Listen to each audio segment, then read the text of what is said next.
नमस्कार। आज हम पाप मोचनी एकादशी की व्रत कथा सुनाएंगे। अगर आपको हमारी वीडियो पसंद आए तो please like, subscribe and share ज़रूर करें। तो इससे पहले हम कथा हम जानते हैं इसका महत्व क्या है।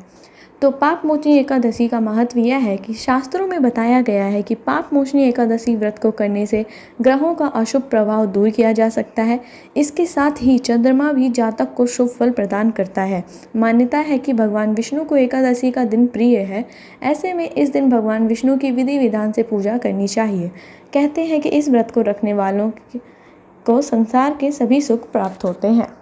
तो आइए अब हम शुरू करते हैं पाप मोचनी एकादशी व्रत कथा। एक समय की बात है, चैत्र रथ सुंदर वन में चैवंत ऋषि के पुत्र मेधावी तपस्या कर रहे थे। एक रोज अप्सरा मंजू दोसा वहां से गुजर रही थी। उस दौरान उसने मेधावी को देखा और उन पर मोहित हो गई। उसने मेधावी को अपनी सुंदरता से आकर्षित करने के लिए कई प्रयास किए, लेकिन मेधावी पर इसका कोई असर नहीं हुआ। इसी बीच कामदेव वहां से गुजर रहे थे। वे मंजू दोसा की भावनाओं को समझ गए और उन्होंने इसकी मदद की।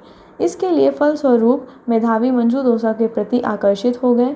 फिर दोनों सब कुछ भूलकर काम क्रिया में मग्न हो गए। इस कारण से मेधावी भगवान शिव की तपस्या से विमुख हो गए। काफी साल बीतने के बाद मेधावी को अपनी गलती समझ में आई। वे शिव भक्ति से विमुख करने के लिए मंजू दोसा को पिशाचिनी होने का श्राप दे दिए। इससे वह दुखी हो गई। उसने मेधावी से क्षमा याचना की। तब उन्होंने उसे पाप मोचनी एकादशी का व्रत करने को कहा। चैत्र मास के कृष्ण पक्ष की एकादशी को मंजू दोसा ने पाप मोचनी एकादशी का व्रत रखा। व्रत के सभी नियमों का पालन किया और भगवान विष्णु की विधि पूर्वक पूजा की। इस व्रत के प्रभाव से उसको सभी पाप नष्ट हो गए। वह पिशाच योनि से मुक्त हो गई। इसके बाद वह स्वर्ग लोक चली गई। वही मेधावी ने अपनी रोज और तेज के प्राप्ति के लिए पाप मोचनी एकादशी का व्रत किया।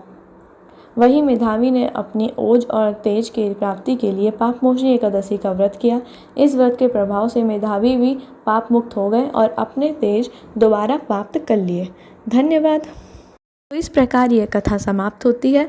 धन्यवाद।